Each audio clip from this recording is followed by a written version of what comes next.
রাসূলুল্লাহ সাল্লাল্লাহু আলাইহি ওয়াসাল্লাম বলেন, নাফরমান যখন কবরের প্রশ্নের জবাব দিতে পারবে না, তো আল্লাহ তাআলার পক্ষ থেকে ফেরেশতাদেরকে বলবে, আফরিশুহু মিনান নার ওয়ালবাসুহু মিনান নার ওয়াফতাহু লাহু বাবান ইলান নার। আমার বান্দার কবরের মধ্যে জাহান্নামের বিছানা বিছিয়ে দাও, জাহান্নামের পোশাক পরিয়ে দাও, জাহান্নাম বরাবর দরজা খুলে দাও। ফেরেশতারা এই তিনটা কাজ করে এই ফেরেশতারা সরে যাবে। আল্লাহর নবী সাল্লাল্লাহু আলাইহি সাল্লাম বলেন, কবর তখন তাকে একটা চাপ দিবে। এই চাপে এই ব্যক্তি ডান পাশের মাটি বাম দিকে, বাম দিকের মাটি ডান দিকে, এইভাবে আইসা চাপ মারবে। আল্লাহ রাসূল বলে, ডান পাশের হাড্ডি পাঁজরের এই সাটনার হাড্ডি ভাঙ্গা বাম দিকে ঢুকে যাবে, বাম দিকের গুলো ডান দিকে। উদাহরণ দিয়ে বুঝাইছে নবী, হাত্তা তাখতালিফা আদলাউহু, এভাবে দুই আঙ্গুল যেমন একটা আরেকটার মধ্যে ঢুকে যায়, হাড্ডি পাঁজরের গুলো এইভাবে একটা আরেকটার সাথে ঢুকে যায়। আল্লাহ নবী সাল্লাল্লাহু আলাইহি সাল্লাম বলেন, ওয়া ইউকাইয়াদু লাহু মালাকুন আবকামু ওয়া আসাম্মু ওয়া আ'মা। তার কবরে এরপরে নাফরমানের কবরে একজন ফেরেশতা পাঠানো হবে। এই ফেরেশতা তিনটা গুণ, এই ফেরেশতা বোবা, এই ফেরেশতা বধির, এই ফেরেশতা অন্ধ। সে কথাও বলতে জানে না, কানেও শোনে না, চোখেও দেখে না। আল্লাহ রাসূল বলেন, ফায়ুতরাবু লাহু বিমিতরাকাতিম মিন হাদিদ। এই ফেরেশতা তখন তাকে লোহার গুর্জ, লোহার হাতুড়ি দিয়ে নাফরমানের দরবাতান বাইনা উযুনাইহি, দুই কান বরাবর মাঝখানে আঘাত করবে। এক একটা আঘাতে ফায়াসিহু সাইহাতান, নাফরমান এভাবে চিৎকার করবে, ইয়াসমাউহা মান ইয়ালিহি ইল্লা সাকালাইন, মানুষ এবং জিন ব্যতীত আল্লাহর কসম গোটা সৃষ্টি এই নাফরমানের আওয়াজ শুনতে পাবে, চিৎকার শুনতে। দোস্ত আমার, বন্ধু আমার, ছেলেরা আমার, জিন্দেগি বড় বেশি রঙিন মনে করছো তুমি। 18,000 টাকার একটা মোবাইলের কাছে হেরে গেলাম মুসলমানের ছেলে। মাত্র 20,000 টাকা দামের একটা মোবাইলের কাছে এত সুন্দর জীবন শেষ করে দিল। ভুল করে না, অল্প টাকায় বেচা গেল, অল্প কয়টা টাকায় হারিয়ে গেল। বেঈমান তোমারে হারায় দিল। ইহুদি, খ্রিস্টান, নাস্তিক, মুরতাদ একটা নারীর উলঙ্গ ছবি অথবা অর্ধ উলঙ্গ ছবি দিয়া, যারে তুমি ধরতেও পারো না, ছুঁইতেও পারো না, শুধু ছবি দেখাইয়ে তোমারে শেষ করে দিল। তোমার দুনিয়াও নষ্ট করে দিল, আখিরাতও নষ্ট করে দিল। হায় হায়, এর চাইতে বড় ব্যর্থতা আর কিছু হইতে পারে। আমার কথা মনে রাখো বাপ আমার,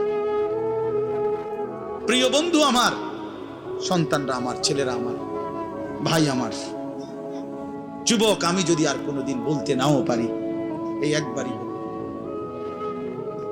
এতটা সুন্দর জীবন নষ্ট করে দিও না ভাই, এতটা সুন্দর জীবন নষ্ট করে দিও না ভাই। মেহেরবানি করে বরবাদ হইও না, চরিত্রহীন হইও না। কোরআনুল কারীমের মধ্যে আছে, আল্লাহ তাআলা বলেন, নারীর সাথে অবৈধ সম্পর্ক স্থাপনকারী ব্যভিচারী, এই জিনাখোর, আল্লাহর কসম আল্লাহ বলছে, ইউদাআফ লাহুল আযাবু ইয়াউমাল কিয়ামাহ। ব্যভিচারী, জিনাকারী, জিনাকারী, ব্যভিচারী। মনে রাখবা ছেলেরা, নারীর সাথে কেউ যদি কথা বলে, সেও চোখের জেনা করে। নারীকে যদি কেউ হাত দিয়ে ধরে স্পর্শ করে, সে হাতের জেনা। কথা বললে জবানের জেনা, কানে শুনলে তার কথা ভিন নারীর আওয়াজ অথবা তার ভালোবাসার বিশ্রী কথাবার্তা, অবৈধ কথা, তো এটা কানের জেনা। তার সাথে পায়ে হেঁটে এগিয়ে গেলে পায়ের জেনা। অন্তর দিয়ে কল্পনা করলে নারীকে নিয়ে, অন্তরের জেনা। আর লজ্জাস্থান দিয়ে জেনা করলে সেটাও জেনা। আল্লাহর কসম, নবী বলছে সবটাই জেনা। চোখেরটাও জেনা, হাতেরটাও জেনা, পায়েরটাও জেনা, দিলেরটাও জিনা, মুখেরটাও জিনা, শব্দটাও, আবার লজ্জাস্থানেরটাও জিনা। অতএব যে কোনো স্বামী স্ত্রীর সম্পর্ক ব্যতীত ভিন নারী, ছবি হোক বাস্তবে হোক, নারীর সাথে যার সম্পর্ক, আল্লাহর কসম, রব্বে কাবার কসম, সে ব্যভিচারী, লম্পট, দুশ্চরিত্র, জেনাকার। আর আল্লাহ বলছে, আমি তোরে ডবল ডবল ইউদাআফ, ইউদাআফ অর্থ হলো ডবল রিডবল শাস্তি দেব কিয়ামতের দিন। ওয়া ইয়াখলুদ ফীহি মুহানা, এবং আল্লাহ বলে তারে বেইজ্জতি কইরা, লাঞ্ছিত কইরা চিরস্থায়ী জাহান্নামে ফেলে দেব। দোস্ত আমার, মনে রাখো বাস, আমি খোলামেলা বললাম, আমি পরিষ্কার বললাম, হাজারো ছেলে তোমাদের চেহারা দেখে বোঝা যায় ভাইয়া। এখানেও তোমরা অনেক ছেলে চেহারা দেখলে বোঝা যায় আজকের সারা দিনে এক ওয়াক্ত নামাজ পড়ো নাই।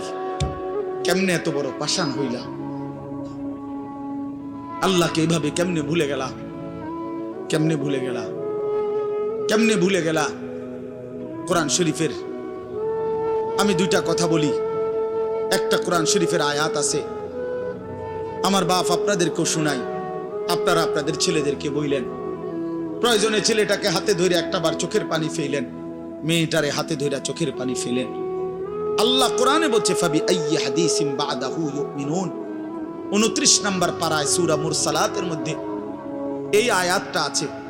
আল্লাহ বলে, বান্দা, এই 30 পারা কোরআন আমি নাজিল করেছি, আমার সর্বশ্রেষ্ঠ কথা এগুলো। 23 বছরে আমি আমার রাসূলের কাছে এগুলো নাজিল করেছি তোমাদের জন্য। এক একটা কথা বান্দা কোরআনুল কারীমের মধ্যে আমি বারবার বলছি, আকিমুস সালাহ, আকিমুস সালাহ, আকিমুস সালাহ। 80 বারের চাইতে বেশি বলছি। ইয়া আইয়ুহাল্লাযীনা আমানু, হে ঈমানদারগণ, হে ঈমানদারগণ। 89 বার, 8, 9, 89 বার আল্লাহ এই শব্দ দিয়ে আমাদেরকে ডেকেছেন, হে ঈমানদারগণ, হে ঈমানদারগণ, হে ঈমানদারগণ। 89 বার ডাকছে।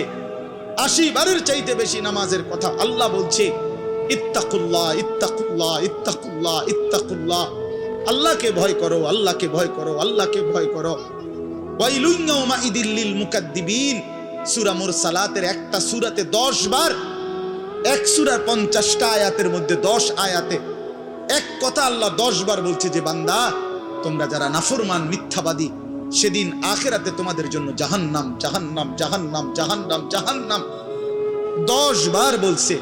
তো আল্লাহ বলতে চাচ্ছে, বান্দা, এতবার বললাম, এতভাবে বললাম, এত বড় শ্রেষ্ঠ কোরআন নাজিল করলাম, তুমি বান্দা এবার আমারে বলো যে বান্দা আমি আর কতবার বললে, আর কেমনে বললে, আর কোন কিতাব নাজিল করিলে এক একটা কথা আর কতবার বললে তুমি আমারে মানতা? তুমি বলো, বলো মুসলমানের সন্তান, আর কতবার বললে তুমি নামাজ পড়তা? এই কথা যখন তোমার সামনে হাসরের ময়দানে ভাবে আল্লাহ জিজ্ঞেস করবে যে আর কতবার বললে বান্দা তুমি আমারে সেজদা করতা, কি জবাব দিবা বাপ? আর কতবার বললে তুমি সুদ ছাড়তা? 30 বছর মুসলমান সুদ খায়, 30 বছর টানা মুসলমান মিথ্যা বলে, 30 বছর মুসলমান প্রতিদিন ওজনে কম দেয়, এটা মুসলমান? 30 বছর ধরে মুসলমানের ঘরে প্রতিদিন রঙিন টেলিভিশনে নাচ গান নর্তকীর ছবি চলে, প্রতিদিন টেলিভিশন চলবে, এটা জিন্দেগি? এটাই জীবন? 60 বছর বয়স আপনি এখনো বিড়ি সিগারেট খাবেন, এটাই কথা ছিল? 60 বছর বয়স এখনো আপনি চা দোকানে টেলিভিশন দেখবেন, এই কি কথা ছিল চাচা? হাহা, কবরে যাবেন কোন দিন? তাইলে মরণের কথা মনে পড়বে কোন দিন? যুবক ভাই বলো, 365 দিনে একটা বছর কোনদিন ফজরের নামাজ পড়লা না, এ কেমন জিন্দেগি তোমার? তুমি আল্লাহরে এতটা ভোলা কেন ভুলে গেলা? এভাবে ছেড়ে দিলা কেন ভাই আমার? এই হলো একটা প্রশ্ন। আরেকটা প্রশ্ন হলো, লাকাদ মান্নাল্লাহু আলাল মুমিনিনা ইজ বাআসা ফীহিম রাসূলাম মিন আনফুসিহিম। আমার এইটুকু কথা মনোযোগ দিয়ে শুনেন সবাই। নবী সাল্লাল্লাহু আলাইহি সাল্লামের ব্যাপারে আল্লাহ বলছে, বান্দা, হে আমার ইমানদার বান্দা, এই পৃথিবীর সমস্ত নিয়ামত আমি দিয়েছি সবার জন্য। আসমান, জমিন, চন্দ্র, সূর্য, আলো, বাতাস, রোদ, বৃষ্টি, হাসি, কান্না, আনন্দ, বেদনা, স্ত্রী, সন্তান, গাছ, ফল, ফুল, ক্ষেত, ফসল, টাকা পয়সা, জায়গা, জমি, এগুলো তো আমি সবাইকে দিছি। কিন্তু তোমরা ইমানদারগণ শুনো, আমি মহান আল্লাহ রাব্বুল আলামিন তোমাদের জন্য একজন আলাদা আমার সর্বশ্রেষ্ঠ রাসূল, কলিজার টুকরা, আমার সবচেয়ে প্রিয় মাহবুব, আমার বন্ধু, আমার আখিরি রাসূল নবী মুহাম্মদুর রাসূলুল্লাহ সাল্লাল্লাহু আলাইহি সাল্লাম, তাকে আমি তোমাদের জন্য দিয়েছি। এটা আমার সর্বশ্রেষ্ঠ নিয়ামত। বলেন আলহামদুলিল্লাহ, বলেন আলহামদুলিল্লাহ।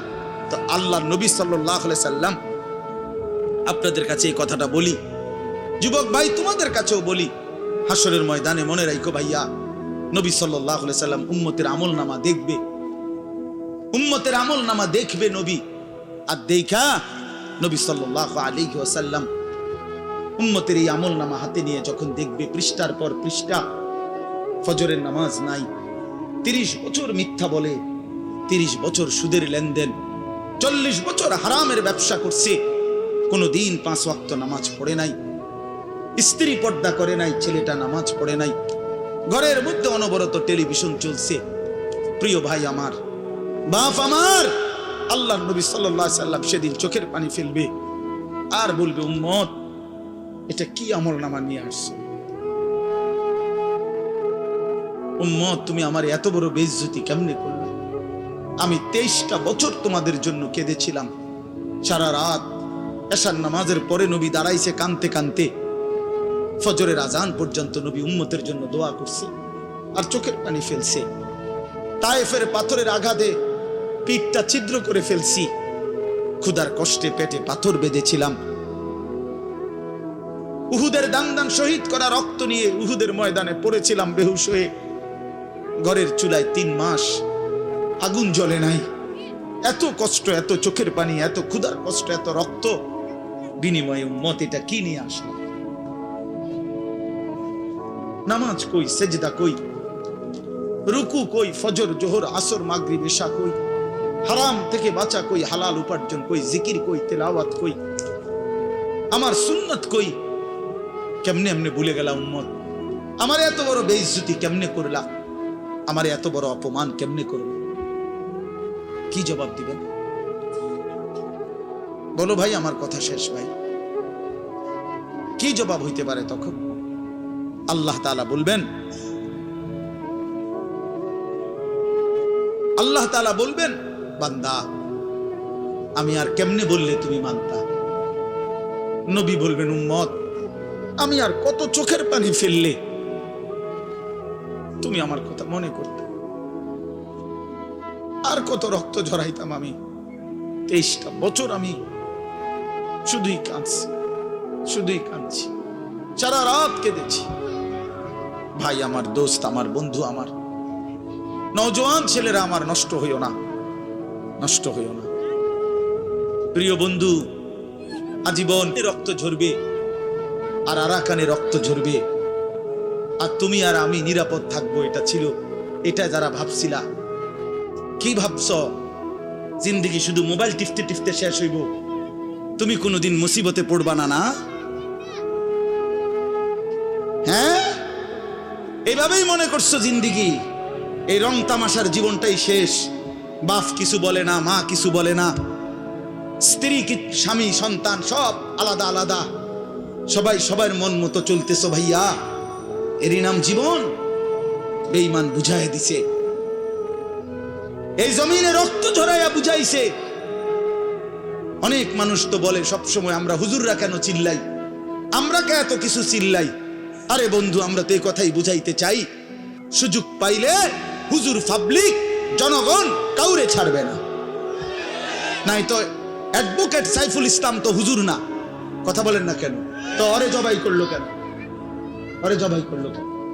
এই বাংলাদেশে কত মুসলিম নেতা আমাদের জাতির কত বড় বড় রাহবারদেরকে, ওলামায়ে কেরামকে আপনার জেলখানায় পুরাইছে, বছরের পর বছর করে ফেলে রাখছে। কই বাংলাদেশের মুসলমান তো কোনোদিনের বিনিময়ে কারো রক্ত ঝরায় নাই। তাহলে ওই বেঈমানরা, তাদের একজন কাফের, ওই চরিত্রহীন, তার নামে অসংখ্য নারী নির্যাতন, শিশু নির্যাতনের অসংখ্য অভিযোগ তার নামে, তারে বহু জায়গা থেকে বহিষ্কৃত করছে। এই চিন্ময় কৃষ্ণ দাস নামে একজন কাফের মুশরিক বেঈমান চরিত্রহীনের জন্য তারা মুসলমানের বাংলাদেশে জলজ্জন্ত একজন মানুষকে জবাই করে ফেলছে। আজকে আবার পেঁয়াজের ধমক দেয়, পেঁয়াজ বন্ধ করে দিবে, আলু বন্ধ করে দিবে, এ থেকে আমাদেরকে ধমকায়। আমরা পেঁয়াজ বন্ধ করে দিবে, আলু তার আব্বার, পেঁয়াজ তার আব্বার, কথা বলো না মিয়া? তাইলে কিসের ভয় দেখায়? 110 কোটি জনগণ তাদের আরে মুসলমান তো 110 কোটিকে ভয় পায় না, 210 কোটিকে ভয় পায় না। আমাদের সংখ্যা হিসাব না, আমাদের শুধু একজন, আগেও একজন, এখনো একজন, আগামী তো আমাদের একজন, তিনি আল্লাহ। তিনি কে বলো যুবক, আরো জোরে বলো যুবক, দাঁড়াও বলো নওজোয়ান, দাঁড়াও জওয়ান, ওঠো নওজোয়ান, দাঁড়াও জওয়ান, দাঁড়াও জওয়ান, জাগো নওজোয়ান, ওঠো নওজোয়ান, হিম্মত করো নওজোয়ান, তাকবীর বলো জওয়ান, তাকবীর বলো জওয়ান, জোর সে বলো জওয়ান। নারায়ে তাকবীর! ইসলামের শত্রুরা, ইসলামের শত্রুরা, নারায়ে তাকবীর! ইসলামের শত্রুরা, নারায়ে তাকবীর! এটা মনে রাখতে হবে, এদেশ স্কলার না, এদেশ মুসলমানের। বলো এদেশ ইমানদারের, এদেশে কালেমার পতাকাই উঠবে। এদেশে হিন্দু থাকুক মানা নাই, কিন্তু ইসরা থাকতে পারবে না, ইসরা থাকতে পারবে না। তোমরা যুবক জাগবা তো ইনশাআল্লাহ, তোমরা হুঙ্কার ছাড়বা তো ইনশাআল্লাহ। কলিজার খুন দিয়ে হলেও মাতৃভূমির স্বাধীনতা, সার্বভৌমত্ব, প্রতি ইঞ্চি জমিন আমরা রক্ষা করব ইনশাআল্লাহ। বলো ইনশাআল্লাহ, জোরসে বলো ইনশাআল্লাহ। বসো ইনশাআল্লাহ। মুসলমানের সন্তান হারে না, ইমান মরে না, ইমান মরে না, ইমানদার মরে না, ইমানদার শহীদ হয়, আর শহীদ মরে না, শহীদ বেঁচেই থাকে। শহীদ কি থাকে বলেন না, বেঁচেই থাকে, বেঁচেই থাকে। আমি তোমাদের সমস্ত যুবককে হাত জোর করে অনুরোধ করলাম, দোস্ত আমার, তোমরা আল্লাহর নাফরমানি ছেড়ে দাও, মোবাইলের আসক্তি ছেড়ে দাও, নারীর লোভ ছেড়ে দাও। বন্ধু, আমি যদি পারতাম তোমাদের প্রতিটা যুবককে বুকে জড়াইয়া বলতাম, আমার যদি সুযোগ হইতো তো আমি চোখের পানি ফেলে বলতাম। কেমনে বললে বুঝতা তোমরা, কেমনে বললে বুঝতা? কারো প্রতি কোনো হিংসা বিদ্বেষের কোনো দরকার নাই দোস্ত, ধাক্কা ধাক্কি ঠেলাঠেলি করার সময় নাই। দিন বাঁচানো, ইমান বাঁচানো, ইসলাম বাঁচানো। আগামী জেনারেশন, আমার 3 বছরের বাচ্চা আছে, অনেকের ঘরে 2 বছরের বাচ্চা আছে, কোলের বাচ্চা আছে। আমাদের চেষ্টা করা উচিত আগামীর জমিনটা, আমাদের স্ত্রী সন্তান, আগামী প্রজন্ম যেন ইসলাম নিয়ে বাঁচতে পারে, ইমান নিয়ে বাঁচতে পারে। এটাই হবে সাধনা। আমাদের সন্তান, আমাদের প্রজন্ম যেন আজানের শব্দে বাঁচতে পারে। এই জন্য এই জমিন যদি আমরা নিরাপদ না রাখি, আমরা যদি আল্লাহকে সেজদা না করি, আল্লাহর নাফরমানি করি, তাই আমার বন্ধু, আমার বাপ, আমাদের উপরে আযাব আসবে, আমাদের উপরে আযাব আসবে।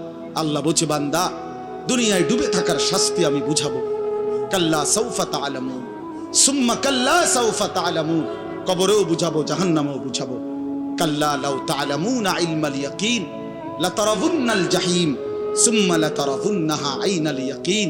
আল্লাহ বলেন, বান্দা, আজকে যদি কোরআন পড়ে, হাদিস পড়ে, উলামায়ে কেরামের কথা শুনে, না দেখেই যদি কবর, হাসর, মিজান, ফুলসিরাত, আখিরাত বিশ্বাস করতা, ভালো হতো, ভালো হইতো। বান্দা, আজকে বিশ্বাস করলে, বুঝে নিলে, আমল করতে পারতা।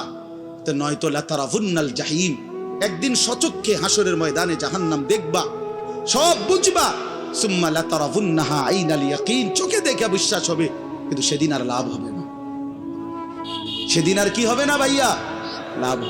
সুম্মা লাতুসআলুন্না ইয়াওমাইদিন আনিন নাঈম।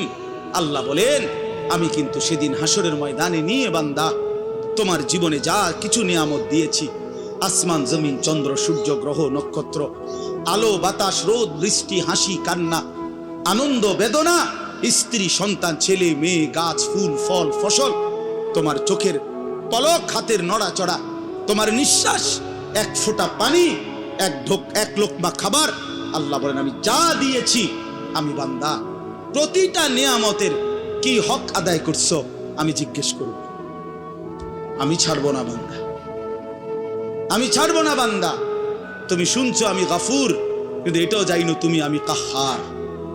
তুমি এটা শুনছো আমি রহমান, এটাও শুইনো আমি জব্বার। আমি যুন্তিকাম, আমি প্রতিশোধ গ্রহণকারী, আমি প্রচন্ড শাস্তিদাতা, আমার আযাব বড় ভয়ানক। এজন্য ভাই আমার, বন্ধু আমার, চলো আজকে নিয়ত করি, কবরবাসীদের জন্য আমরা দোয়া করি। আর আমরা যারা জীবিত আছি, আমরা আমাদের জীবন গঠন করি। বলি ইনশাআল্লাহ, আমি কে, আমি কোত্থেকে আসলাম, আমারে কে বানাইলো, আমি কোত্থেকে আসলাম, কেন বানাইলেন, আমি ফিরে যাব কোথায়। প্রতিনিয়ত দোস্ত বন্ধু আমার, বাপ আমার, যে মানুষগুলো কবরে চলে যায় তাদেরকে কে নিয়ে যাচ্ছে? কেউ তো নিজের থেকে মরতে চায় না, আত্মীয় স্বজনও তো কারো মৃত্যু চায় না, কিন্তু একজন অদৃশ্য মালিক নিয়ে যাচ্ছে। কেন নিয়ে যান? কেন নিয়ে যাচ্ছেন? কোথায় নিয়ে যাচ্ছেন? এজন্য প্রিয় বন্ধু বাপ, এটা আমাদের ভাবা উচিত। এতটুকু যে আমি নিজের কমপক্ষে ভাবি, আপনার তো বান। কোরআনুল কারীমে আল্লাহ বলছে, ইয়া আইয়ুহাল্লাযীনা আমানু আলাইকুম আনফুসাকুম, হে ঈমানদারগণ, মুমিনগণ, তোমরা নিজেকে নিয়ে নিজেকে সাজাও, গড়ো। আলাইকুম আনফুসাকুম, নিজেকে মজবুত করে ধরো, নিজের ভালোটুকু করো, নিজের সৌন্দর্যটুকু বুঝো। কোরআনুল কারীমে আল্লাহ বলছে, ভাইয়া ওয়ালা তুলকু বিআইদিকুম ইলা তাহলুকা, হে আমার বান্দা, নিজেকে নিজে ধ্বংস করে দিও না, নিজেকে নিজে বরবাদ করে দিও না। একটা মোটর সাইকেল, অনেক ছেলে পেলে, আমি প্রায় সময় বলি, আমার এতটা মায়া লাগে যে হায়, নিজে একটা মোটর সাইকেল এইভাবে চালায়, মনে হয় একটা কুত্তাও এভাবে দৌড়ায় না, এত দ্রুত গতি। আহা সন্তান, অ্যাক্সিডেন্ট করলে তো তোমারই পাওটা ভাঙা যাবে, অ্যাক্সিডেন্ট করলে তোমার মাথাটা ফাইটা যাবে, অ্যাক্সিডেন্ট করলে তুমি তো রক্তাক্ত হয়ে যাবে। এতটুকু ভালো যদি না বুঝে এই পাগল, এই মাতাল, কি পরিমাণ মাতাল, এ কি পরিমাণ মাতাল। খুব জোরে চালাইলে মানুষে দেখবো, মানুষে দেখতে দেখতে তো তুমি গেছো গা, তো কি দেখতো মানুষ? এটা দেখবো কি? তা তুমি দেখবার আগে তো তুমিই তো দৌড় দিছো কুত্তার মতো, তো তোমার কি তা চাইতো মানুষ? কি দেখবো এটা? এটা দেখার কি আছে এটাতে? আস্তাগফিরুল্লাহ, আস্তাগফিরুল্লাহ। এরকম অসংখ্য বিষয় আছে যে তুমি যদি মনে করো দিবানিশি চরিত্রহীনতার মধ্যে ডুবে গেলা, উলঙ্গ ছবি, নর্তকীর নাচ, জেনা, ব্যভিচারের দৃশ্য দেখলা, সারা রাত সারা দিন মোবাইলে, প্রিয় বন্ধু আমার, ভাই আমার, তুমি একবার ইনসাফের সাথে ভাবো যে এর পরিণতিতে তোমার হালাত কি হবে। তোমার শরীর, তোমার যৌবন, তোমার যৌন শক্তি, তোমার যৌবনের সক্ষমতা, এটা যখন প্রয়োজনের মুহূর্তে হারায় যাবে, তুমি যখন ফকির হইবা, তুমি যখন ফকির হয়ে যাইবা, একদিন শরীরের সক্ষমতার অভাবে যখন ধুকে ধুকে কাঁদবা, দুনিয়া তো বেইজ্জতি, আখিরাত তো বেইজ্জতি, তো কি হবে সে? কে তোমার খবর নিবে? কে কার খবর নেয়? স্বার্থপর এই দুনিয়ায় কেউ কারো খবর নেয় না দোস্ত।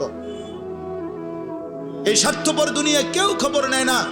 তুমি যেদিন মরে যাবা, আমি যেদিন মরে যাব, সেদিনও পৃথিবীতে সূর্য উঠবে, চাঁদ উঠবে, এই গাড়ি চলবে, সিএনজি চলবে, অটো চলবে, দোকানপাট খুলবে, ব্যস্ত মানুষ সব বাজার ব্যবসা ঠিকই চলবে, সব দৌড়াচ্ছে, শুধু আমি নিস্তব্ধ, শুধু আমি থেমে গেলাম।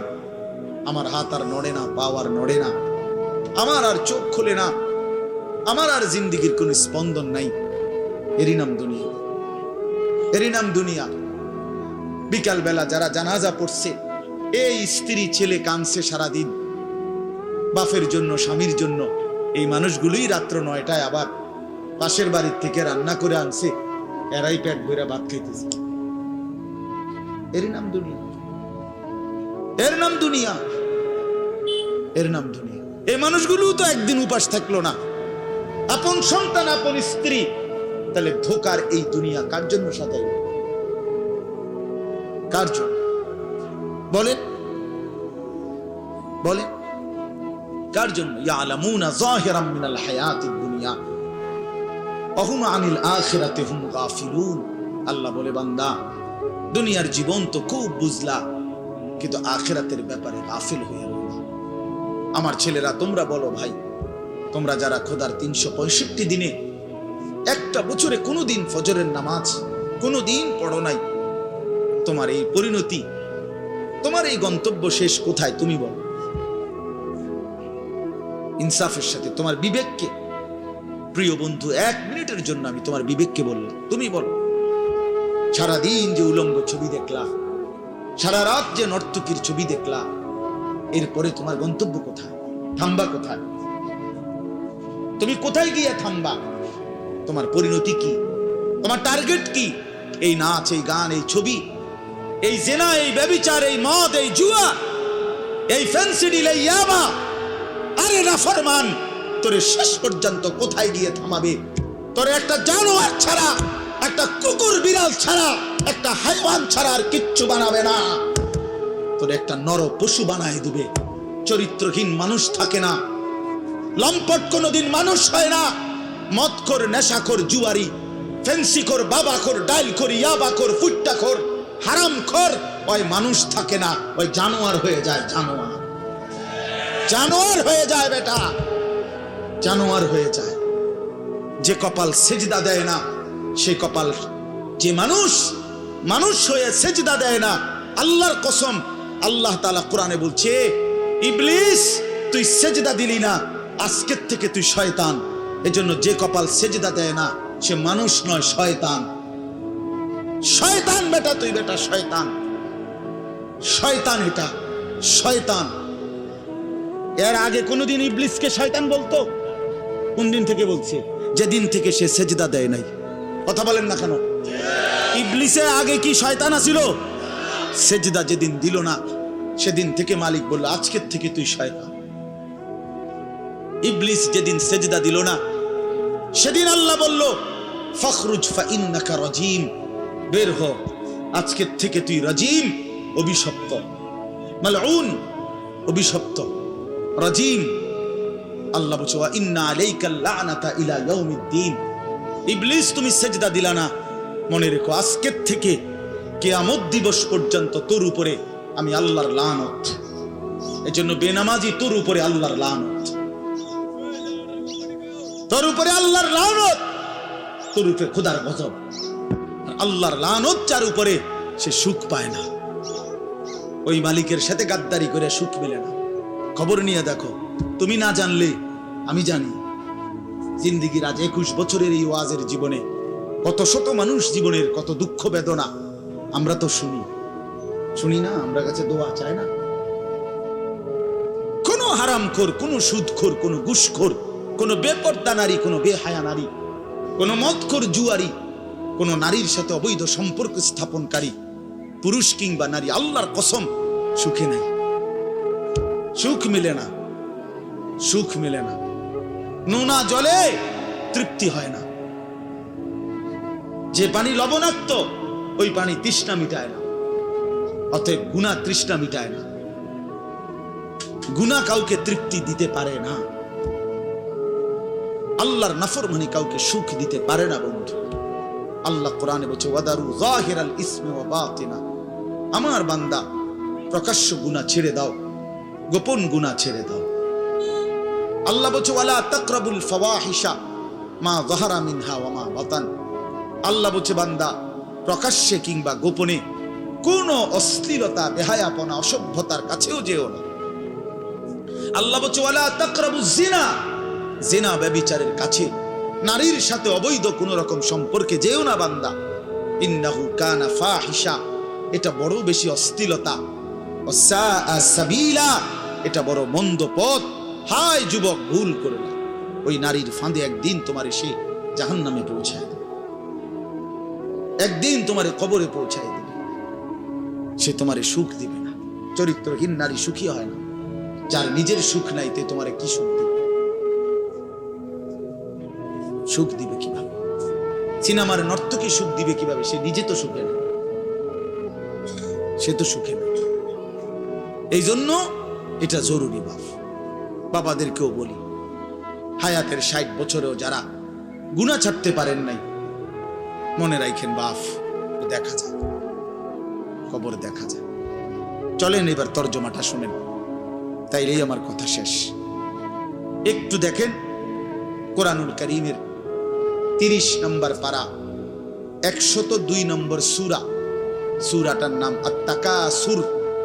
ছোট্ট একটা সূরা, 8টা আয়াত আমি তেলাওয়াত করছি। এই ছোট্ট সূরাটার তর্জমা বলেই আমি আমার কথা শেষ করে ফেলবো ইনশাআল্লাহ। আল্লাহ তাআলা আমাদেরকে তৌফিক দান করুন। এই সূরাটার একটা ছোট্ট প্রেক্ষাপট আছে, কেন নাজিল হলো। এটারে আরবিতে শানে নুজুল বলে। অর্থ হলো শানে নুজুল হলো, কেন নাজিল হলো সূরাটা? রাসূলুল্লাহ সাল্লাল্লাহু আলাইহি ওয়াসাল্লামের জামানায় মক্কায় কুরাইশ বংশের লোকেরা, নবীজির বংশের নাম হলো কুরাইশ বংশ নাকি? এই কুরাইশ বংশের মধ্যে আবার ছোট ছোট গোত্র ছিল। এই ছোট গোত্র, মনে করেন আমার দাদা তো প্রথম, ধরে নিলাম আমগো এই বাড়ি মনে করেন, তো আমার দাদা ছিল প্রথম, দাদা বাড়িটা বাঁধছে কথার কথা। তো এখন আমার দাদার 4 ফুট, মানে আমার বাপ চাচারা 4 জন।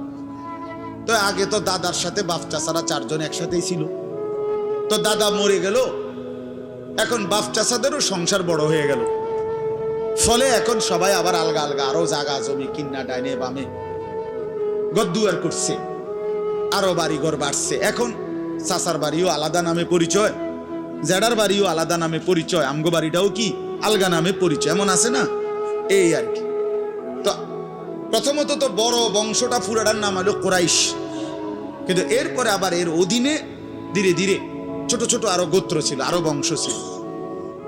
এই যে ছোট বংশ যেগুলো ছিল, এরা প্রতিনিয়ত এদের একটা বদভ্যাস ছিল যে এরা নিজেদের মধ্যে অবসর পাইলেই নিজেদের ক্ষমতা, প্রভাব, প্রতিপত্তি, অর্থ সম্পদ, স্ত্রী পরিজন, সন্তানাদি, বংশধর, কার কদ্দুর কত বেশি দুনিয়া, এই নিয়ে নিজেদের মধ্যে বড়াই করত, প্রতিযোগিতা করত, তর্কাতর্কি করত আর কি। হ্যাঁ, নিজেদের মধ্যে বিতর্ক করত। আমার চাচা এই, আমার জেডা এই, আমার মামা এই, আমগো বাড়িতে এত আছে, টাকা এত, বাড়ি এত, জায়গা এত, জমি এত, তোর কিতাবে না, এগুলো আমাদের মধ্যে হয় না এমন? এরকম ওরা প্রচন্ড ভাবে এইটা নিয়ে বিতর্ক করত, অর্থ সম্পদ এবং ক্ষমতা, প্রভাব, প্রতিপত্তি এবং বংশধর নিয়ে নিজেদের মধ্যে গর্ব এবং অহংকার করত, প্রতিযোগিতা করত, কার কত বেশি দুনিয়া দুনিয়া। তো এটা তাদের একটা অভ্যাস ছিল। এর মধ্যে 2টা গোত্র, বনু আব্দে মানাফ এবং বনু সাহাম, ওই কুরাইশের শাখা, এই 2টা গোত্রের নাম। একদিন তারা এই 2 গোত্র প্রচন্ড তর্কে লাগছে, কার বংশ বড়, কার সম্পদ বেশি, কার ক্ষমতা বেশি, কইতেছে এরা একবার কয়, এরা একবার কয়। এই বলতে বলতে যার জের বড়ত্ব, দুনিয়ার অহংকার, দুনিয়া বাড়ানোর এই নেশা বুঝাইতে বুঝাইতে এক পর্যায়ে ওই বনু সাহাম একটা গোত্র, তারা বনু আব্দে মানাফ এই পরিমাণ বলছে যে তারা হিসাব করছে যে আমগো কইমা যাইতে আছে, মানে এরা হাইরা যাবে হিসাবে, এরার থেকে মানে হিসাব দিতে গিয়া আর মিলাইতে পারতেছে না, এগো বাইরে গেছে। এই তখন এরা এই বনু সাহাম এই গোত্র কইল কি, অগরে এ দিগাও, কই কবরস্থানে আসো। কোথায়? কবরস্থানে আসো, আসো কবরস্থানে। কবরস্থানে কি আসো না? তা আইসা এবার কবরস্থানের সামনে আইসা তাগো ওই মুর্দা যারা কবরে তাগো বংশের এবারে এই হ্যাগো হিসাব দেয়া হইতেছে। এই বেটা আমার চাচা মরলে কি হইছে, চাচা কি আছিল তুই জানোস? আমার দাদা মরলে কি হইছে বেটা? হ্যাঁ, আমার দাদার ভয়ে দাদা নিজেই কাঁদতো বেটা। তার মানে এবার অহংকার করতে করতে দুনিয়ার বড়াই বুঝাইতে বুঝাইতে জীবিত দিয়ে আর হিসাব না মিলাইতে পাইরা কই গিয়া পড়ছে? কবরস্থানে গিয়া পড়ছে। এদের এই মন্দ আচরণ আল্লাহ তাআলা নারাজ হয়ে আল্লাহ তাআলা তখন এই আচরণের কারণে কোরআনুল কারীমের এই সূরাটা নাজিল করছেন। 102 নম্বর সূরা আত-তাকাসুর নাজিল করে আল্লাহ বললেন, হায় বান্দা কি করছো, করছোটা কি? এইনি কাজ ছিল, এইনি কথা ছিল তোমাদের। দুনিয়া বাড়ানোর নেশা, দুনিয়ার প্রতিযোগিতা, সম্পদ, বংশধর, এই গর্ব, এই বড়াই, এই হিসাব তোমাদেরকে ডুবাইয়া দিল, আখিরাত তো ভুলাইয়া দিল। এই তখন আল্লাহ তাআলা বলেন, কি বলেন শুনেন, আলহাকুমুত তাকাসুর। আলহাকুম এই শব্দের 2টা অর্থ, শাগালাকুম ও আনসাকুম। আল্লাহ তাআলা বলেন, হায় আলহাকুম তোমাদেরকে ব্যস্ত করে ফেললো দুনিয়া, আর আনসাকুম আল আখিরা তোমাদেরকে আখিরাত ভুলাইয়া দিল। তোমরা কবর ভুলে গেলা, হাসর ভুলে গেলা, পরকালের হিসাব ভুলে গেলা, আখিরাত ভুলে গেলা, আর দুনিয়ার মধ্যে ডুবে গেলা। কি কারণে ডুবলা? কি কারণে আখিরাত ভুললা? আত-তাকাসুর, এই বাড়ানোর প্রতিযোগিতা। অর্থ, সম্পদ, ক্ষমতা, বংশধর, টাকা পয়সা, মাল দৌলত, এগুলো বাড়ানোর নেশা তোমাদেরকে আখিরাত ভুলাইয়া দিল, আর দুনিয়ার মধ্যে ডুবাইয়া ফেললো, ব্যস্ত করে ফেললো। হাত্তা জুরতুমুল মাকাবির, আল্লাহ বলেন, হায় বান্দা, এক পর্যায়ে কবরস্থানেই পৌঁছে গেলা। এর ডাইরেক্ট কথা, শেষ পর্যন্ত কবরস্থানে চলে গেলা। অহংকার করতে করতে, বড়াই করতে করতে, দুনিয়া সাজাইতে সাজাইতে, দুনিয়া মিলাইতে মিলাইতে।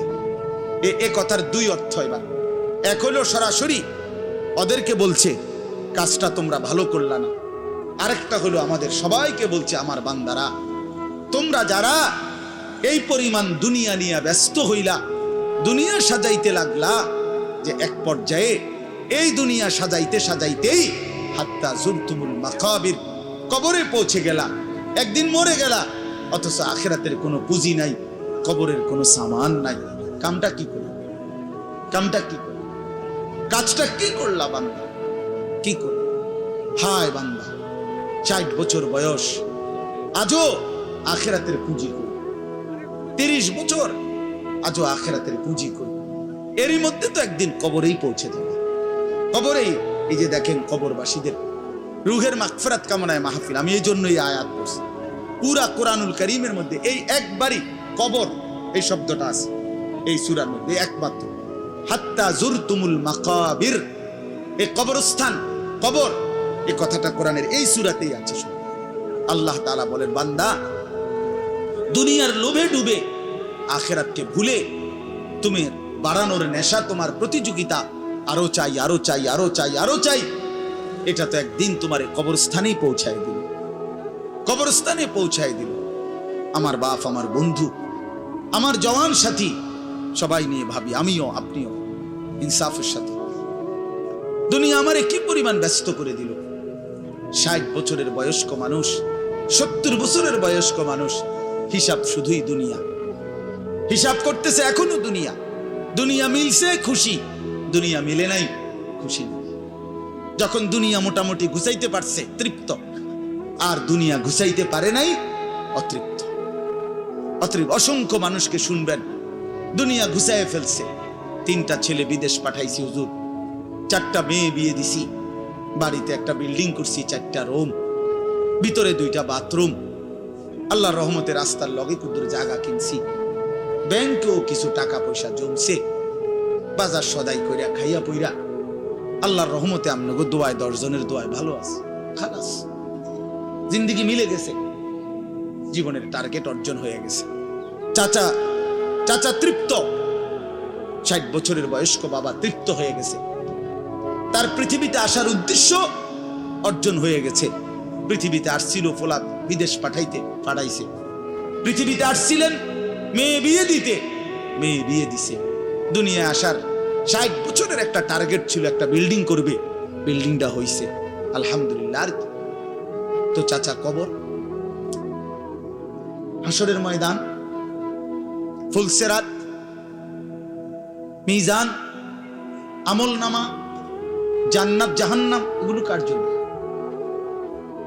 এগুলো কার জন্য? এগুলো কার জন্য? কই সেগুলোর কথা দিয়ে বললেন না? ইয়ালামুনা যাহিরাম মিনাল হায়াতিদ দুনিয়া, দুনিয়া তো খুব বুঝলা বান্দা, ওহুম আনিল আখিরাতি হুম গাফিলুন, আখিরাতের ব্যাপারে তো গাফিল হয়ে গেল। যুবক ছেলে, তোমাদের হালাত কি? তোমরা মনে করছো তোমাদের লজ্জাস্থানের যৌনতার একটা শাহওয়াত আছে, চাহিদা আছে, এই চাহিদাটা যদি পূরণ হয়, নারী, ছবি, বন্ধুদের অসৎ আড্ডা, মোবাইলের অশ্লীল ছবি, এই জেনা ব্যভিচারের যে কোনো সুযোগ, কিংবা কোনো অসভ্যতা নোংরামির কোনো সুযোগ পাইছ, জীবন উপভোগ করতেছ, খালাস খালাস। কোথায় নামাজ, কোথায় আখেরাত, কোথায় মৃত্যু, কোথায় কবর? আহা বাফ, কিছুই মনে করে, কিছুই মনে করে, কিছুই মনে করে। এরই নাম জিন্দিগি, এরই নাম মুসলমান। এখানেই জীবনের সমাপ্তি, আর কিছু নাই। কবর বলতে কিছু নাই, আখিরাত বলতে কিছু নাই। আল্লাহ তাআলা বলেন, বান্দা আল্লাহকুমুত তাকাসুর, আহা বান্দা দুনিয়ার নেশা তো তোমাদেরকে ভুলাই দিল আখিরাত। হাত্তা জুরতুমুল মাকাবির, এরই মাঝে তো একদিন কবরেই পৌঁছে গেলা। একদিন কবরে পৌঁছে তুমি তো উপলব্ধি করবা, কাল্লা সাউফা তা'লামুন সুম্মা কাল্লা সাউফা তা'লামুন। আল্লাহ তাআলা বলে, বান্দা শোনো, সাবধান, কাজটা ভালো করলা না, দুনিয়ায় ডুবে গেলা, আখিরাত ভুলে গেলা। সাউফা তা'লামুন, দুইবার বলছে একটা কথা আল্লাহ। অল্প সময়ে তুমি জানতে পারবা, অল্প সময়ে তুমি জানতে পারবা। তাফসীরের মধ্যে লিখছে দুইবার কেন বলল আল্লাহ? আল্লাহ বলেন, হে নাফরমান বান্দা, তোমারে আমি একবার কবরে আযাব দিয়া বুঝাবো তোমার এই নাফরমানির পরিণতি কি, আরেকবার হাসরে নিয়া জাহান্নামের আযাব দিয়া বুঝাবো তোমার এই নাফরমানির পরিণতি কি। তুমি সেদিন বুঝবা বান্দা, আমার কবর কি, আমার আখিরাত কি। রাসূলুল্লাহ সাল্লাল্লাহু আলাইহি ওয়াসাল্লাম বলেন, নাফরমান যখন কবরের প্রশ্নের জবাব দিতে পারবে না, তো আল্লাহ তাআলার পক্ষ থেকে ফেরেশতাদেরকে বলবে, আফরিশুহু মিনান নার ওয়ালবাসুহু মিনান নার ওয়াফতাহু লাহু বাবান ইলান নার। আমার বান্দার কবরের মধ্যে জাহান্নামের বিছানা বিছিয়ে দাও, জাহান্নামের পোশাক পরিয়ে দাও, জাহান্নাম বরাবর দরজা খুলে দাও। ফেরেশতারা এই তিনটা কাজ করে এই ফেরেশতারা সরে যাবে। আল্লাহর নবী সাল্লাল্লাহু আলাইহি সাল্লাম বলেন, কবর তখন তাকে একটা চাপ দিবে, এই চাপে এই ব্যক্তি ডান পাশের মাটি বাম দিকে, বাম দিকের মাটি ডান দিকে, এইভাবে আইসা চাপ মারবে। আল্লাহ রাসূল বলে, ডান পাশের হাড্ডি পাঁজরের এই সাটনার হাড্ডি ভাঙ্গা বাম দিকে ঢুকে যাবে, বাম দিকের গুলো ডান দিকে। উদাহরণ দিয়ে বুঝাইছে নবী, হাত্তা তাখতালিফা আদলাউহু, এভাবে দুই আঙ্গুল যেমন একটা আরেকটার মধ্যে ঢুকে যায়, হাড্ডি পাঁজরের গুলো এইভাবে একটা আরেকটার সাথে ঢুকে যায়। কোরআনুল কারীমের মধ্যে আছে, হযরত মূসা আলাইহিস সালামকে আল্লাহ তাআলা প্রথম যখন তুর পাহাড়ে, আমরা সবাই জানি যে আল্লাহ তাআলা মূসা আলাইহিস সালামের সাথে তুর পাহাড়ে কথা বলছেন বহুবার, মানে ওয়াহী নাজিল করছেন। আল্লাহর কথা মানেই ওয়াহী। তো প্রথমবার যখন মূসা আলাইহিস সালাম তুর পাহাড়ের ওই টিলাতে উঠলেন, তো সেখানে আল্লাহ তাআলা স্পষ্ট কোরআন শরীফে আছে, আল্লাহ তাআলা প্রথমেই বলে দিয়েছেন, ইন্নী আনা রব্বুক ফাখলা'না আলাইক। মূসা, আমি তোমার রব, আমি তোমার মহান মালিক আল্লাহ, তুমি ফাখলা'না আলাইকা, তোমার দুইটা জুতা খুলে ফেলো, দুইটা জুতা খুলে ফেলো। আনা আখতারতুকা, আমি তোমাকে নির্বাচিত করেছি। ফাসতামি' লিমা ইউহা, অতএব আমি যা ওয়াহী নাজিল করতেছি বলতেছি তা মনোযোগ দিয়ে শোনো। তাহলে এখন কি বোঝা গেল? তাফসীরের মধ্যে আছে, জুতা খুলতে বললেন কেন? প্রশ্ন হলো, জুতা খুলতে বললেন কেন? কথা বললে বলবে। তো আল্লাহ তাআলা এটা বুঝাইছেন, মূসা, আমি রব্বুল আলামিনের কথা শুনবার আদব জুতা খুলে বসে, এই জন্য আদব শিখাইছেন, আদব শিখাইছেন। কোরআন সুন্নাহর ইলমের মধ্যে, কোরআন সুন্নাহর জ্ঞানের মধ্যে একটা জিনিস ভীষণ জরুরি, সেটা হলো আদব। দুইটা জিনিস একসাথে গঠন করতে হয়। এজন্য আমাদের মাদ্রাসাগুলোতে দুই জিনিস একসাথে পড়ায়, একটা হলো ইলম আর একটা হলো আদব। এজন্য মাদ্রাসাওয়ালারা তাদের বাচ্চাদেরকে যেমন পড়ায়, তো বাচ্চার ওযু, গোসল, চলা ফেরা, উঠা বসা, কথাবার্তা, চাল চলনের দিকেও নজর রাখে, যে ছেলেটা দাঁড়াইয়া পেশাব করে কিনা, ছেলেটা টয়লেট পেপার ব্যবহার করে কিনা, দস্তরখান বিছায়া খানা খায় কিনা, বাবা মাকে সালাম দেয় কিনা, ইত্যাদি ইত্যাদি। মানে শুধু শব্দ মুখস্থ করছে, পড়া দিছে, পড়া নিছে, এটা না, তার সাথে সাথে তার জীবন গঠন হচ্ছে কিনা, আদব শিখতেছে কিনা, আখলাক শিখতেছে কিনা, এইটা হলো একই সাথে লক্ষ্য থাকে। এই জন্য হাদিসের মধ্যে আছে, আমাদের প্রিয় নবী সাল্লাল্লাহু আলাইহি ওয়াসাল্লাম বলছেন, আল্লামানি রব্বি ফাআহসানা তা'লিমি ওয়া আদ্দাবানি রব্বি ফাআহসানা তা'দীবি। এই একটি হাদিসে নবীজি দুইটা কথা বলছে, যে আমার আল্লাহ আমাকে সর্বোত্তম এলেম জ্ঞান শিখিয়েছেন এবং আমার আল্লাহই আমাকে সর্বোত্তম আদব শিখিয়েছেন। তাহলে একই সাথে বলছে নবীজি, আল্লামানি রব্বি আদ্দাবানি রব্বি, আল্লাহই আমাকে এলেম শিখিয়েছেন, আল্লাহই আমাকে আদব শিখিয়েছেন। কেন নবীজি বাম পাও দিয়া টয়লেটে ঢুকছেন? কেন ডান পাও দিয়া মসজিদে ঢুকছেন? মনে করেন এই যে প্রতিটা নড়াচড়া, হাত্তাল হারাকাত ওয়াস সাকানাত, নবীজির প্রতিটি স্থিরতা, প্রতিটা নড়াচড়া সবটাই আল্লাহ তাআলার ফয়সালা, আল্লাহ তাআলার পক্ষ থেকে নির্ধারণ করা। তিনি সাহাবীদের সাথে পরামর্শ করছে অথবা নিজে নিজে ভাবছে যে কেমনে শুইলে ভালো হয়, কেমনে হাঁটলে ভালো হয়, না না, আল্লাহ তাআলার পক্ষ থেকে নির্ধারণ করে দেওয়া। এই জন্য বাপ, এটা জরুরি বিষয়। এটা আল্লাহর কোরআনের মজলিস, বরকতময় মজলিস। এখানে জুতা খুলে আল্লাহর কথা শুনলে বরকত হবে, এটা আদব। সবাই যারা মুসা আলাইহিস সালামের ওই ঘটনাটা জানে, কোরআন শরীফে স্পষ্ট আছে যে তখন প্রচন্ড ঠান্ডা ছিল, ভীষণ ঠান্ডা, কুয়াশা, নিচে বরফ। মুসা আলাইহিস সালামের স্ত্রী, ওই যে শুআইব আলাইহিস সালামের মেয়ে, যাকে তিনি 10 বছর পরে বিয়ে করে আনতেছিলেন, উনি প্রচন্ড শীতে কাঁপতেছিল। এই সময় মুসা আলাইহিস সালাম একটু আগুনের তালাশে তুর পাহাড়ের ওই টিলার মধ্যে উঠছিলেন। স্ত্রীকে বলছে, ইন্নী আনাস্তু নারা, আমি একটু আগুন তালাশ করে আনি, যদি আগুনটা আনতে পারি তাহলে আগুনের মধ্যে যদি তোমার শরীরে একটু সেঁক দাও তাহলে গরমটা আর শীতটা একটু কম লাগবে। মানে সে শীতকালে আগুন দিয়ে আগের দিনে খুব ছিল, তাহলে বোঝা গেল এত ঠান্ডা, এত প্রচন্ড শীতে যে কাঁপতেছে। কিন্তু এরপরেও আল্লাহ তাআলা বললেন আগে জুতা খোলো। অথচ এই ঠান্ডার মধ্যে জুতা না খুললে ভালো ছিল, কিন্তু এরপরও আল্লাহর কথা শুনবার আদব, জুতা খুলে শুন। হাদিসের মধ্যে কথা স্পষ্ট আছে, আল্লাহর নবী সাল্লাল্লাহু আলাইহি ওয়াসাল্লাম কখনোই খাবার জুতা পরিহিত অবস্থায় খাইতেন না। জুতা পায়ে কখনোই তিনি খাবার খাইতেন না, বরং জুতা খুলে পিঠ সোজা রাইখা, মাথা নিচের দিকে নোয়াইয়া, 2 হাঁটু উপরের দিকে তুলে বিনয়ের সাথে আল্লাহর নবী সাল্লাল্লাহু আলাইহি ওয়াসাল্লাম খাবার গ্রহণ করতেন। নবীজি নিজে বলতেন, আকুলু কামা ইয়াকুলুল আবদ, একজন গোলাম তার মনিবের সামনে যেরকম বিনয়ের সাথে খানা খায়, আমি আমার মহান আল্লাহ পাকের সামনে এভাবে খানা খাই। ভাইয়া, আদব, আদব অনেক বড় জিনিস। আল আদাবু খাইরুন কুল্লু, আদব পুরাটাই কল্যাণ। রাসূলুল্লাহ সাল্লাল্লাহু আলাইহি ওয়াসাল্লাম বলছেন, মা নাহালা ওয়ালিদুন ওয়ালাদাহু মিন নুহলিন মিন আদাবিন হাসান। তোমরা তো বাংলাটা বুঝলা না, জুতা যেহেতু খুলবা না ভাই, তো বাইরে চলে যাও।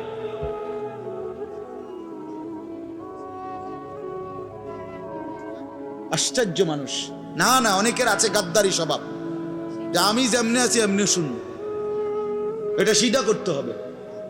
জিন্দেগি যদি সোজাই না হয় তো বললাম কারে, বললাম কাকে? শুধুই কেবল ভাইয়া শুনলাম একজনের পরিচিতি আছে, একজনের জনপ্রিয়তা আছে, একজনের সুর আছে, একজনের টান আছে, একজনের জোরে গলার আওয়াজ আছে, তো এই কারণে জড়লাম। কি ফায়দা এতে ভাই? কথা বোঝেন নাই? আমারে মনে করেন 1 কোটি মানুষ চিনে, তো আপনার লাভ কি? আমারে 10 কোটি মানুষ চিনে, সারা পৃথিবী চিনে, তো আমারে চিনলে তোমার লাভ কি? তুমি কি বদলাইলা, এটা না দেখার বিষয়। আমি আমার জন্য কি গ্রহণ করলাম, এখানে কার জনপ্রিয়তা আছে না নাই, এটা দিয়ে কে ঘাস কাটে? জনপ্রিয়তা দিয়া হয় কি? কিচ্ছু না, কিছুই না। পৃথিবীর জনপ্রিয় অজনপ্রিয় সব মানুষই ভাত খায়, তো আর জনপ্রিয়তার আলাদা ভ্যালু কি?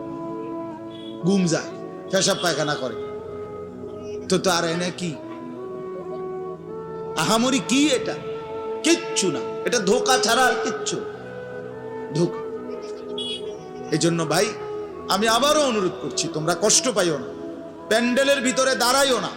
আমি অনুরোধ করলাম, কমপক্ষে প্যান্ডেলের ভিতরে ভাই মাহফিলের যেই যুব সমাজরা আয়োজন করছো ভাই, তোমাদের কাছে অনুরোধ আমার, তোমরা কয়েকজন কমপক্ষে স্বেচ্ছাসেবকের দায়িত্ব পালন করো।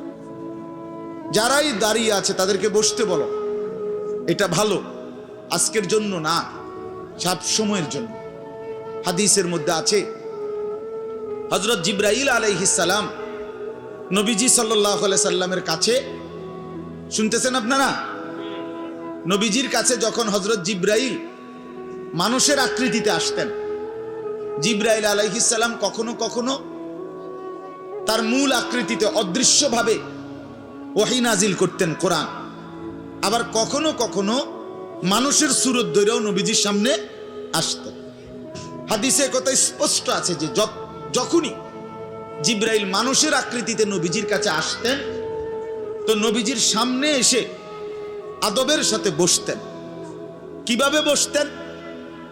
হাদিসের এই শব্দটা পর্যন্ত আছে, ফাসনাদা রুকবাতাইহি ইলা রুকবাতাইহি, মানে করেন নবীজি এদিকে ফিরা তো জিবরাইল ওইদিকে মুখোমুখি মুখোমুখি বসতেন, এভাবে যে উভয়ের হাঁটু বরাবর, বুক বরাবর, চোখ বরাবর, এইভাবে মনোযোগ দিয়ে জিবরাইল আলাইহিস সালাম নবী সাল্লাল্লাহু আলাইহি সাল্লামের সামনে বসতেন।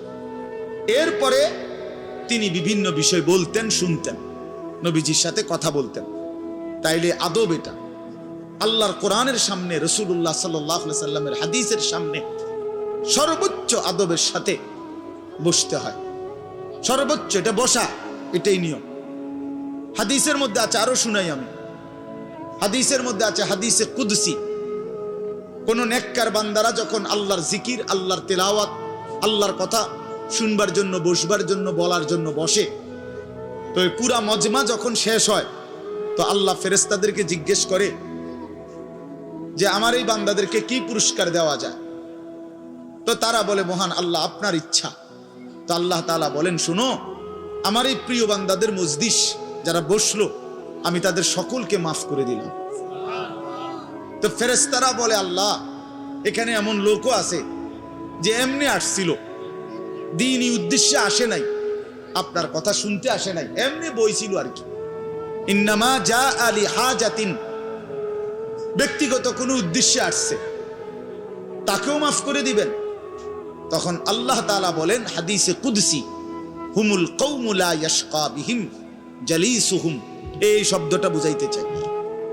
আল্লাহ তাআলা তখন বলেন, আমার প্রিয় বান্দাদের মজলিস, হুমুল কওমু লা ইয়াশকা বিহিম জালিসুহুম, এমন কওম, যে কওম, আল্লাহ বলে আমার নেক বান্দাদের মজলিস এমন মজলিস যেখানে যেই বসছে আমি আল্লাহ কাউকে বঞ্চিত করি না, কাউকেই বঞ্চিত করব না, বরং ফেরেশতারা শোনো, আমি সকলকেই মাফ করে দিলাম। তাহলে এইখানে কথাটা কি, যে জালিসুহুম, আমার নেক বান্দাদের সাথে যারা বসছে আমি সকলকে মাফ করে দিলাম। তাহলে বোঝা গেল বসার গুরুত্বটা আলাদা।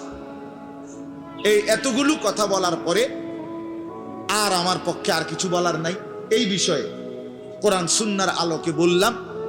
এরপরে কোনো বদনসিব যদি নাই বসে, তার কি করার আছে? তার কি মাথার বাড়ি দেওয়া যাবে? কথা বুঝছেন না? কাজেই এরপরে কোনো দুর্ভাগা না বসলে ঠিক আছে। ইসরাফিলের ফু যেদিন দিবে সেদিনও বহু মানুষ গাফেল থাকবে, হাদিস আছে। ইসরাফিলের ফু হবে, পৃথিবীতে ভূমিকম্প শুরু হবে, জমিন কাঁপতে শুরু করবে, আসমান ভাঙতে শুরু করবে, তখনও গাফলতের মধ্যে বহু মানুষ থাকবে। এই অবস্থাতেই মৃত্যু হবে, এই অবস্থাতেই হাসর হবে। কাজেই গাফেল থাকবেই, গাফেল থাকবেই। এই জন্য আল্লাহ তাআলা আমাদের প্রত্যেককে আল্লাহর কথা, কোরআন সুন্নাহর কথা মনোযোগ দিয়ে, আন্তরিকতা নিয়ে শুনবার তৌফিক দান করেন। এবার আর একটা কথা, ছোট্ট কথা, সেটা হলো ভাই, মেহেরবানি করে প্রত্যেকে এই যাদের হাতে মোবাইল, এই হাতে ধরা এই মোবাইলগুলো নামায় ফেল। আল্লাহর ওয়াস্তে আমার এই কথাটা রাখো, ভালো হবে, আমি তোমাদের কল্যাণের জন্য বললাম। আল্লাহর ওয়াস্তে এই হাতের মোবাইলটা অল্প একটু সময়ের জন্য আমি অনুরোধ করলাম, এটা নামাইয়া এটা বন্ধ করে দাও। এমনি শোনো, চেহারার দিকে তাকাইয়া শুনলে দোস্ত ভালো হবে, মনোযোগ বাড়বে, দিলে কথা জমে।